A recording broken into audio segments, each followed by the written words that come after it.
સમાચાર અમરેલીથી પ્રાપ્ત થઈ રહ્યા છે। અમરેલીના વાતાવરણમાં પણ અચાનક પલટો આવ્યો છે। સાંજ પડતા જ ત્યાં પણ વાતાવરણમાં પલટો જોવા મળ્યો। ખાંભાના ગ્રામ્ય વિસ્તાર સહિત ધારીના ગ્રામ્ય વિસ્તારમાં પણ વરસાદ વરસવાનો શરૂ થઈ ગયો છે।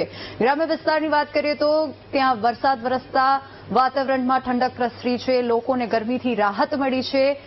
બાબાપુર ગામમાં પણ વરસાદ પડી રહ્યો છે। અમરેલી જિલ્લાના વાતાવરણમાં પલટો આવતા વાતાવરણમાં ઠંડક પ્રસરી છે। ખાંભા પંથકના લાસા, ધાવડિયા, ભાણિયા સહિતના તમામ ગામડાઓમાં વરસાદ વરસી રહ્યો છે। ભારે વરસાદ વરસી રહ્યો છે। લાસા ગામની શેરીઓમાં પાણી વહેતા થયા છે।